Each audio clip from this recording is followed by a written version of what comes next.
Soy solo una pieza de esta sociedad. Cumplo con normas que el instinto me hace cuestionar. Y luego miro a los demás y empiezo a ver la luz brillar. Quiero cambiar, es hora ya de despertar. Quiero vivir, quiero sentir, saborear cada segundo, compartirlo y ser feliz. Hay tantas cosas que aprender, tanto nuevo por vivir. La vida siempre suma y sigue. Lo que tienes, lo que das, créeme.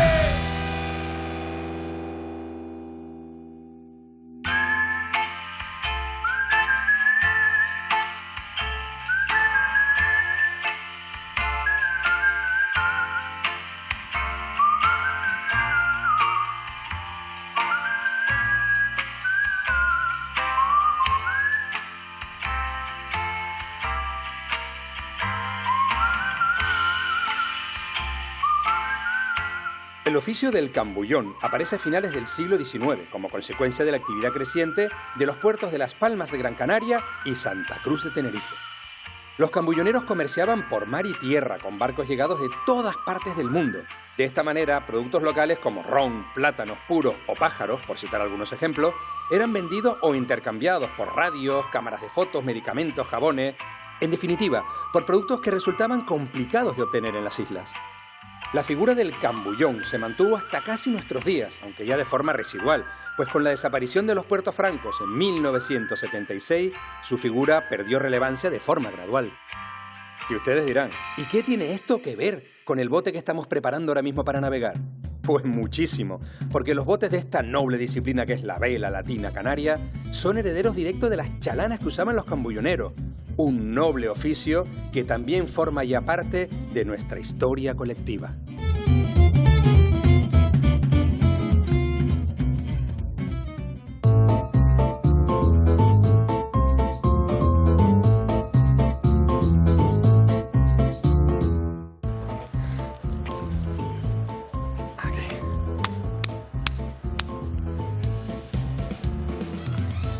Y de todas las nacionalidades que pasaron en aquellos tiempos por Canarias, sin duda alguna fueron los británicos, los que ejercieron una mayor influencia en nuestra economía, porque ayudaron al crecimiento y la expansión de los dos principales puertos de las islas y, por consiguiente, de las dos ciudades que les daban cobijo.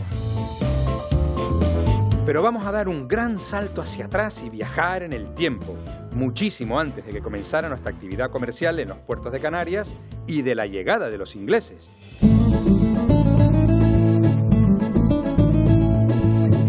Sin lugar a dudas, los fenicios marcaron un antes y un después en el transporte marítimo, jugando un papel fundamental en las transacciones entre el mundo oriental y el Mediterráneo, y abriendo rutas de navegación con alcances increíbles que a día de hoy siguen resultando sorprendentes.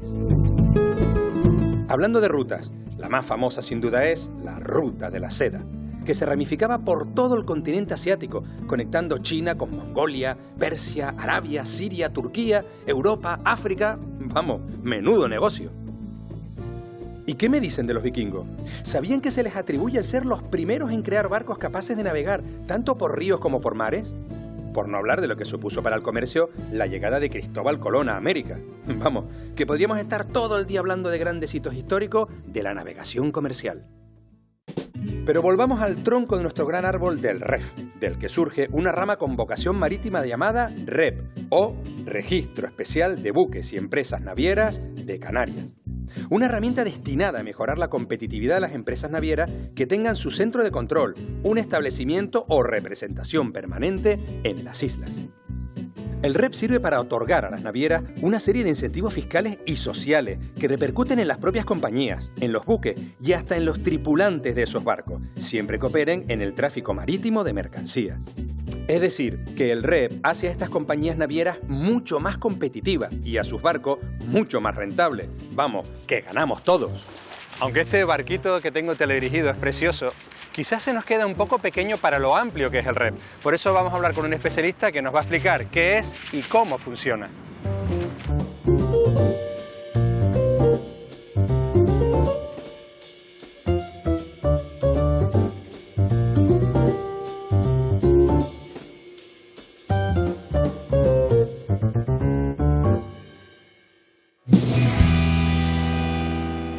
El Registro Especial de Buques y Empresas Navieras de Canarias, el REP, es una medida del REF destinada a hacer más competitivas a las empresas navieras. Pero ¿cómo lo hace? Bien, para responder esta pregunta y otras muchas más, está con nosotros un especialista, economista, profesor del Máster de Fiscalidad en la Universidad del Atlántico Medio y miembro del despacho Garrigues, a ver si digo bien tu apellido porque tiene miga, Pablo Sierczynski. Efectivamente. Vale, hola Pablo, bienvenido. Encantado. A partir de ahora lo dejamos en Pablo nada más porque si lo digo una segunda vez lo voy a hacer fatal. Bueno, a ver, Pablo, sabemos la definición y el objetivo del REP, pero ¿cómo funciona el REP? El REP es un régimen especial incorporado dentro del régimen fiscal canario que lo que pretende favorecer es al sector naviero y a los tripulantes de las naves, de los buques en este caso, que operan en el sector naviero. Las principales ventajas que tiene este régimen, si las repartiéramos en dos bloques, los tripulantes por un lado y los buques por otro, o las empresas explotadoras de los buques, para los tripulantes la gran ventaja está en una reducción importante en su cuota de IRPF, con una reducción del 50% en su IRPF y adicionalmente con una bonificación en las cuotas de la Seguridad Social del 90%. O sea, beneficia a las navieras, beneficia al tripulante y a los buques también los beneficia. Efectivamente, a las empresas que explotan los buques, a las empresas que tienen buques en propiedad o que explotan esos buques a través de acuerdos que tienen para poder explotar los mismos. En el caso de las empresas explotadoras tenemos dos incentivos fiscales. Por un lado, una exención en el impuesto de transmisiones patrimoniales y actos jurídicos documentados, y la más relevante es en el impuesto sobre sociedades, en la cual lo que tenemos es una bonificación del 90%. Descuento considerable, el 90%. Y para que te puedas hacer una idea, si lo trasladamos a números, una empresa que tenga un beneficio de 100 euros, con carácter general tributa al 25%. Es decir, de esos 100 euros paga 25 en impuestos. Nos olvidamos de las deducciones que pueda aplicar, reducciones que tenga derecho. 100, 25 en impuestos. En el régimen especial de empresas navieras, y por la parte que corresponde efectivamente a la actividad naviera, tiene derecho a esos 100 reducirlos en un 90%. Es decir, ya no estamos hablando de 100, estamos hablando de 10. Y a esos 10 les aplicamos el 25%, es decir, 2,5 en impuestos. Los 25 frente a los 2,5, es decir, 10 veces menos. Y adicionalmente, con esos 2,5 que nos quedan, todavía tienen derecho a aplicar una serie de incentivos fiscales adicionales, con lo cual es como indica, muy potente. Muy beneficioso y muy potente para esas empresas. El REP, digamos, solo pueden acogerse a empresas navieras canarias o cualquier empresa naviera del mundo puede acogerse a ella. Puede ser cualquier empresa, lo que ocurre es que tiene que cumplir una serie de requisitos, entre ellas el operar, tener una estructura en Canarias para poder operar el negocio, el que dentro de la tripulación al menos el 50% tenga nacionalidad española europea, de Comunidad Económica Europea o del entorno europeo, de los 30 países, y que el capitán y el primer oficial sean también o españoles o europeos.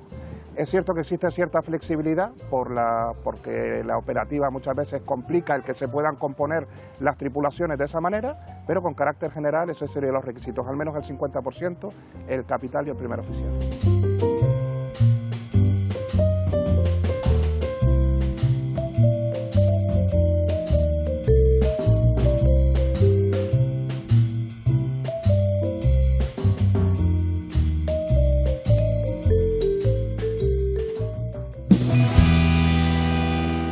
El REP, digamos, se aplica al transporte marítimo de mercancías, transporte marítimo de personas, pero ¿y el caso de la pesca, Pablo? No, la pesca va por otro lugar. Efectivamente, aplica a los buques que tengan una finalidad de explotación mercantil, y ahí tendríamos lo que sería el transporte de pasajeros, tendríamos la carga, tendríamos incluso buques de dragado, tendríamos buques de salvamento, siempre que haya, como digo, una finalidad económica, y la pesca va de forma independiente, no está incluida dentro del REP. Una pregunta, estamos repitiendo el concepto de navieras más competitivas. Vale, pero a lo mejor un espectador que nos está viendo dice, oye, yo como ciudadano canario, a mí, que una naviera sea más competitiva, ¿a mí en qué me beneficia? La idea principal con el régimen especial es atraer negocio naviero a Canarias. Eso de forma indirecta lo que provocaría sería un mayor volumen de contratación en última instancia, y es donde Canarias en última instancia se vería beneficiada de, o sea, más de puestos, la aplicación del régimen. Más puestos de creación trabajo. de puestos de trabajo. Supongo que también que más impuestos, claro. Sí, es cierto que es un régimen que, salvando las diferencias y con otras magnitudes, se viene aplicando también en otros países europeos, con lo cual existe una competencia a nivel España con otros países europeos por hacer más atractivo el régimen nacional, en este caso que centrado en Canarias, frente a lo que ya viene existiendo en otros países, a la hora de inscribir los buques y centralizar el negocio en cada uno de los países. Nosotros, siendo un archipiélago, supongo que también es una medida que se buscó para potenciar, digamos, porque vivimos del mar, necesitamos el mar tanto en transporte de mercancías como de pasajeros, supongo que para amplificar ese negocio marítimo que tenemos alrededor nuestro. Correcto, motivo por el cual además también está dentro del entorno de todas las ayudas del régimen fiscal especial canario, el REF. Fíjate una cosa, que todo esto que me estás contando, Pablo, a mí me suena de haberlo escuchado en una película que es la adaptación de la famosa novela de La ballena blanca de Moby Rep. Bueno, yo aquí recuerdo a Moby Dick. No, Moby Dick no, es Moby Rep. Bueno, mira, porque para mí siempre ha sido Moby Rep.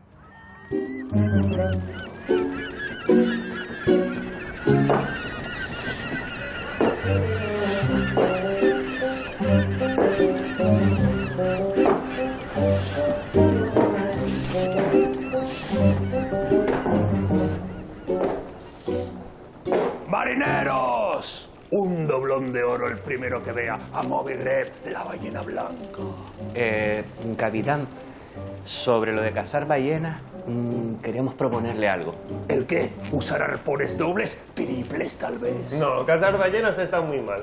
Nosotros habíamos pensado suscribirnos al REP. ¿El qué? El REP, Registro de Buques y Empresas Navieras de Canarias. ¿Cómo? Yo se lo explico, Capitán Arep. A ver, resulta que las tripulaciones de los buques inscritos en el REP, que además estemos sujetos al IRPF, tendremos la condición renta exenta al 50% sobre el rendimiento del trabajo. Un beneficio increíble. ¿Y a mí qué? Que a usted también le beneficia, Capitán Arep, porque hay una bonificación del 90% en la porción de la cuota del impuesto que corresponda a la parte de la explotación de la naviera inscrita. Vamos a ver una cosita. Yo vine aquí a perseguir y matar a una ballena blanca, no a sacarme un grado en económica, ¿está claro? Pero, capitán, si el REP son todo ventaja, si hasta tiene usted un 90% de bonificación en la cuota empresarial de la Seguridad Social para las tripulaciones de los buques inscritos en el REP, si es que te locos. Pero qué seguridad social ni qué seguridad social, hombre. Que yo soy el Capitán Arep, aquí no está dado de alta ni el barco que era de mi abuelo. Eso también se puede arreglar, capitán. Hay una exención del impuesto sobre transmisiones patrimoniales y actos jurídicos documentados en cuanto a los actos contratados y realizados por buques inscritos en el REP. Pero si es que en el REP son todo ventajas. Mire, lo que tiene que hacer usted es coger el teléfono y llamar al gobierno de Canarias e informarse. Pero qué teléfono, alma de cántaro, que estamos en 1800 y pico, que estamos sin cobertura desde que salimos de Nantucket. Mire, capitán, visualícelo, visualícelo. Lo de cazar ballenas, mire, es que yo no se me ocurre cosa más fea que esa. Lo que tenemos que hacer, se me ocurre que podemos transportar pasajeros entre las Islas Canarias. Pim, pam, pum, de aquí para allá, Menudo negocio. Vamos a ver una cosita porque me están inflando la cachimba. ¿Cómo te llamabas tú? Armas, señor. ¿Y tú? Olsen. Pues escúcheme bien, Armas y Olsen. Si ustedes lo que quieren es transportar pasajeros de una isla a la otra, váyanse a Canarias e inscríbanse en el REP. Yo vine aquí a matar a la ballena. Nos vamos, Armas. Nos vamos, Olsen. Así le revienta la ballena a este. ¡Eso! ¡Váyanse! ¡Váyanse! ¡Inscríbanse en el REP! ¡Ah, se me van todos los marineros! ¡Solo me queda uno! ¿Cómo voy ahora? Voy a irme a Canarias también. ¡Ismael! ¡Ismael! ¡Pon rumbo a Canarias! No sé yo quién demonios escribió esta porquería de novela.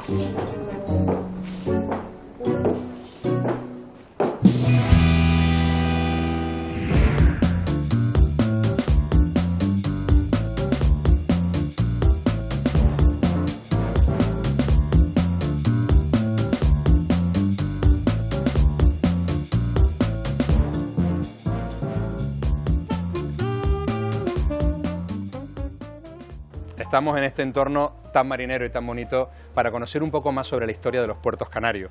Pero para hablar del presente y el futuro hay que conocer antes el pasado, tanto de los puertos como del REP, el Registro Especial de Buques y Empresas Navieras de Canarias. Y para hablar de todo eso está con nosotros un invitado muy especial, Néstor Verona, historiador. Hola Néstor, ¿qué tal? ¿Qué tal, Jorge? Oye, no sé tú, pero con esta brisita, con ese mar, una gana de Fantástico. tomar una caña, ¿verdad? Totalmente. Que vamos a ver si somos capaces de centrarnos. Mira, la primera pregunta que te quiero hacer, Néstor, así, un poquito genérica, es ¿cómo surgen los puertos de La Luz y de Las Palmas y de Santa Cruz de Tenerife? Bueno, en concreto el de Las Palmas, por ponernos en contexto donde estamos, ¿no? Ya desde que finaliza la conquista, bueno, desde que desembarca en 1478 Juan Rejón en la playa de la Luz, que además será al futuro el nombre que tendrá el puerto, ya lo que es la bahía de las isletas se convierte en un lugar de refugio de las naves, ¿no? Ten en cuenta la posición estratégica del archipiélago, se convierte en un refugio de estas naves que están todo el tiempo, pero habrá que esperar al siglo XIX concretamente para empezar a hablar de lo que es las infraestructuras actuales portuarias que tenemos en Las Palmas, ¿verdad? Y en Santa Cruz de Tenerife ocurre un poco parecido, ¿no? Justo con la finalización de la conquista de Tenerife en 1496, el adelantado Alonso Fernández de Lugo ya tuvo intención en tener un muelle de descarga de mercancías, sobre todo en la zona de Añazo, donde él desembarcó. Así que el primer pescante que hubo, el primer muelle que se hizo, fue ahí en la playa de las Carnicerías. En 1600 aproximadamente se destruyó por un temporal y se abre en la playa de las Aduanas, pero igualmente habrá que esperar hasta el siglo XIX. Hasta el siglo XIX. Hay un sitio muy curioso de Las Palmas, que es el muelle del Sanapú, Sí. que siempre me ha llamado, ¿de dónde viene ese nombre, Sanapú? Así. Es en concreto el origen del muelle de Las Palmas, del puerto de Las Palmas, ¿no? El primer muelle que se hace es el muelle de San Telmo, conocido como Sanapú. Y la palabra Sanapú viene porque ahí había un lazareto donde se curaba a los enfermos infecciosos y también porque los cambulloneros comerciaban con los buques extranjeros y compraban ahí la penicilina, ¿no? Para curar estas infecciones. Así que esto de Sanapú viene de sanar la pu. Sanar la pu. Acaba de decir una cosa que me interesa, los cambulloneros, la importancia que han tenido los cambulloneros en la historia canaria. Néstor, ¿la palabra cambullón de dónde viene? Una palabra curiosísima, estas palabras inglesas que han permeado, ¿no? Bueno, una expresión más bien. Es la expresión con la que ellos se referían a los barcos, les decían, cambayón, puedo subir y comerciar a bordo. Y de ahí viene cambayón, pues cambullón, cambullonero. Cambullón, y tienes razón porque hay muchas palabras inglesas en el léxico popular canario que son muy divertidas, pero también nos hablan de algo más, de la influencia de los británicos. Sí, bueno, la influencia de los británicos y cómo ha permeado en nuestra forma de hablar, ¿no? Palabras que se me ocurren como nuestro cuchillo tradicional, el knife, ¿no? Que viene de la palabra knife. O, por ejemplo, el queque aquí en Gran Canaria, cake, ¿no? Son palabras que han quedado, alguna otra, como por ejemplo, ¿qué te digo yo? Hacer un business, también es una expresión que usamos mucho. Está haciendo un business, ¿no? Un business, está haciendo un negocio. Y luego, por ejemplo, si nos vamos al muelle de Santa Cruz de Tenerife, hay dos elementos que me llaman la atención, que son la farola del mar, que es muy reconocible también, y la marquesina de Alfonso XIII. La farola del mar, que además conoces la Isa famosa, ¿no? Que habla de... Que esta noche no alumbra porque no tiene gas. Pues nunca funcionó con gas.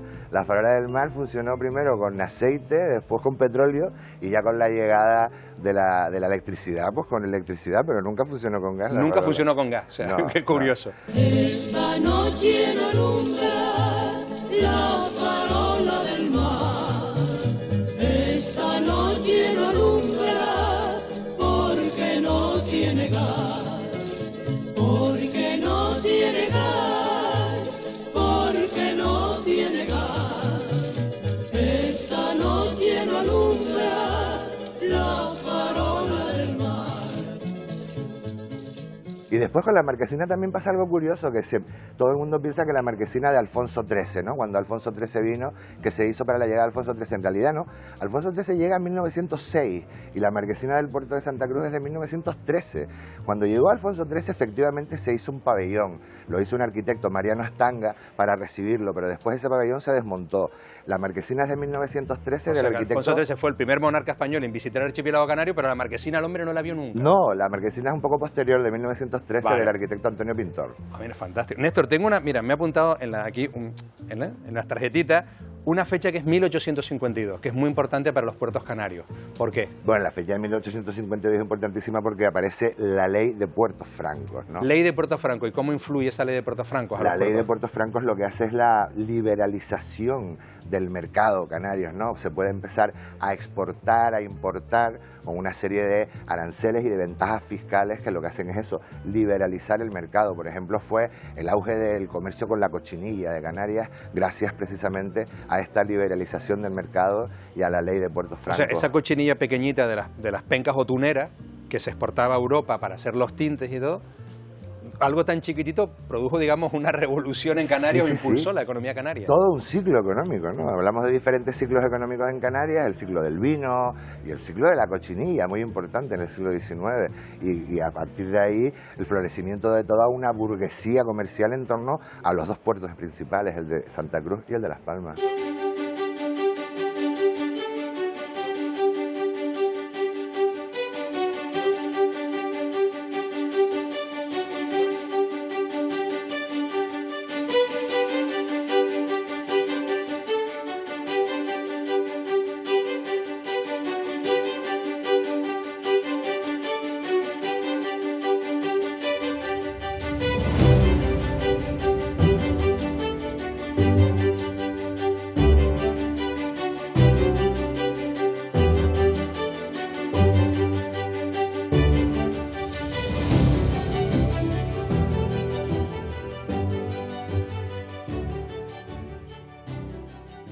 Los puertos canarios no solo destacaron con la mercancía, sino también el reabastecimiento naval. Al ser, digamos, el último puerto antes de América, muchos barcos venían aquí, repostaban o se reaprovisionaban. Ten en cuenta el carácter tricontinental que tenemos, ¿no? En medio de todo el comercio con América, África, Europa y hoy en día incluso con Oceanía, pero no solamente a nivel de comercio, también ahora somos un lugar de escala de cruceros, ¿no? Que nos ha dado también un giro a toda nuestra economía. Claro, esta es otra forma nueva de turismo, pero que también está directamente relacionada con el puerto, los cruceros, que hemos visto que es muy importante en los puertos canarios. Efectivamente, y como también han servido de revulsivo económico, ¿no?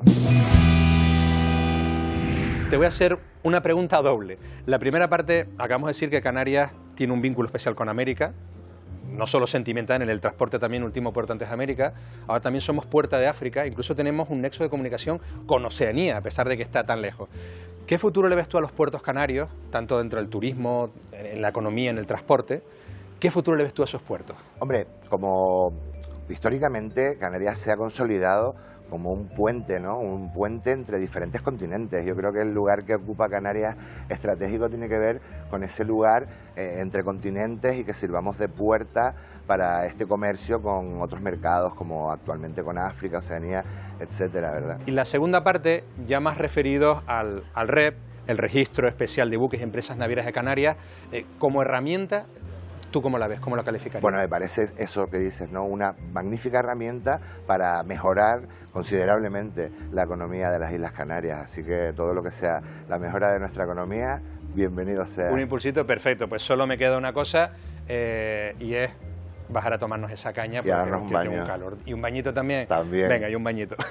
Muchas gracias, Néstor.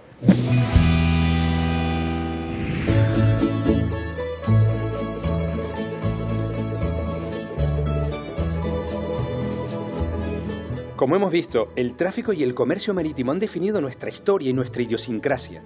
Canarias no sería tal y como la conocemos hoy sin la importancia transformadora de sus puertos.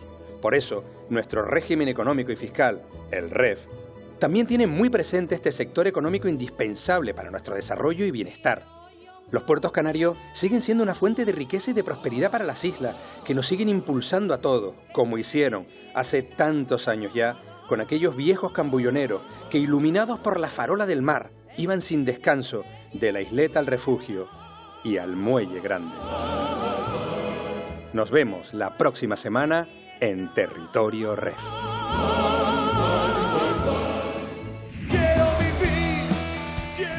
Territorio REF 8, escena Moby Dick, acting 2, toma 3. Aparta, grumete. No se ve. Ponle la cara de...